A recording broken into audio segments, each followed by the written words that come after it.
सोलापूर महानगरपालिकेच्या स्थायी समितीमध्ये ICICI बँकेमध्ये जे ठेवी ठेवण्याचा निर्णय झाला, बंधन बँकेतनं न ठेवता ICICI बँकेमध्ये, तो निर्णय झाल्यामुळं साहेब ते पैसे आता सध्या कुठल्या बँकेत ठेवलेत की नाही ठेवले, जर ठेवले नसतील साहेब ऐकायचा स्टँडिंगचा विषय आता आपण बीओटीचा विषय दादा ऐका, माझं म्हणणं असं आहे आयुक्त साहेब, त्या विषयामध्ये आपण पॉइंट या कारणाने टीव्ही ठेवू दिला नाही, पण आज 2 महिने झालं 30 करोड रुपये बिनव्याजी जर आपले राहिले असतील तर 15 लाख रुपयाचं नुकसान फक्त अवघ्या 2 महिन्यामध्ये आपलं 60% इंटरेस्टने होत आहे.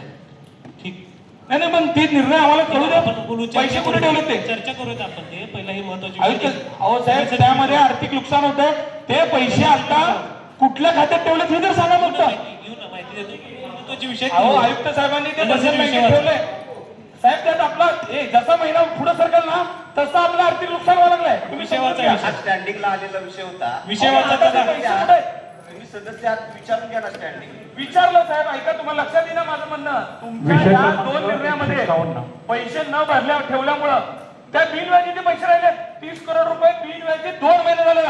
आपण 0.25% जर हे गणित घातलं तर साहेब त्याच्यापेक्षा जास्त आर्थिक नुकसान होत आहे. बापू माहिती घेऊ आपण. रोजंदारीचा विषय, भविष्य निर्वाहाचे पैसे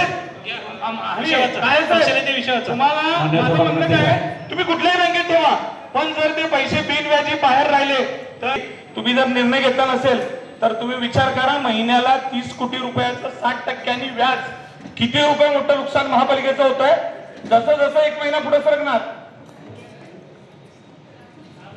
मी तेच सांगलो. आणि महापौर साहेब, आयुक्त साहेबांनी जर ते विषय त्यांच्यामार्फत थांबला असेल तर किती महिने ठेवणार असं आयुक्त साहेबांनी सांगा खुलासा. आयुक्त साहेबांनी खुला झाला असताना आयुक्त साहेब, महापौर साहेब, विषय वाचायला सांगायला तो विषय घेऊन ना नंतर घेऊया. आयुक्त साहेबांवर म्हटलं की मी या बँकेत ठेवतोय, नाही ठेवत आपलं आर्थिक नुकसान होणार नाही. तुम्हाला लक्षात घे ना सभागृहांना, 30 करोड रुपये सविस्तर माहिती, आर्थिक नुकसान होणार ना अशा पद्धतीने आता 2 महिन्यात जे काही नुकसान झालं त्याला कोण जबाबदार सांगा बरं. आता हा 2 महिने झाले येणार आहे ना या विषयाचा. नाही ना, मग आयुक्त साहेबांनी सांगाव ना. प्रेझेंटेशन घ्यायचं, याचं प्रेझेंटेशन दाखवा या विषयाचं. चालू करा मग प्रेझेंटेशन. कुठल्या विषयाचं? 151 प्रेझेंटेशन. पण माझं असं म्हणणं आहे सकाळी साहेब, आयुक्त साहेबांनी ते पैसे काय करायला तेवढं सांगू द्या ना. ठेवा, कुठल्याही बँकेत ठेवा, बंधन बँकेत ठेवा, तुम्ही ICICI बँकेत ठेवा का अजून काढा, पण जितके दिवस वायपट जाणार तितके दिवस दादा 30 करोड रुपये बिन व्याजाने ठेवणं, इथं मला विचारा किती मोठं आपलं आर्थिक नुकसान होत आहे. संबंधित अधिकाऱ्यांनी जर सांगितलं ना तर आकडा तुम्हाला लक्षात येऊन जाईल. मान्य महापौर साहेब, मान्य महापौर साहेब, एक विनंती आहे. मान्य महापौर साहेब, एक विनंती आहे. सदस्यांचं म्हणणं असं आहे की आपण जर निर्णय दिलेला आहे स्टँडिंग कमिटीने, तर ते आयुक्त साहेबांनी कशासाठी होल्ड केलाय आणि जर तुम्ही सांगा ना त्यांना की ते लवकरात लवकर ठेवा म्हणून. सांगतो कामगारांचा विषय महत्वाचा विषय, की ते लवकरात लवकर ते बँकेत ठेवा म्हणजे नुकसान होणार नाही. आतापर्यंत उत्तर दिलं असेल की साहेब, पण तो विषय आयुक्त साहेब फक्त 2 मिनिटात उत्तर द्या. ठेवल्यात का नाही, नसेल तर ठेवा, एवढं आमचं मत आहे. बाकी कुठं काय मत आहे आमचं?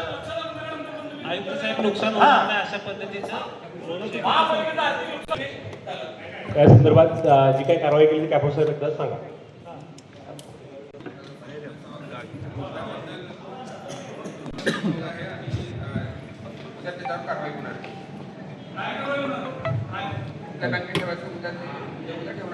जे 2 महिने झाले पैसे पडत ठेवा, तेवढं पैसे द्या. प्रेझेंटेशन चालू करा. हा चालू.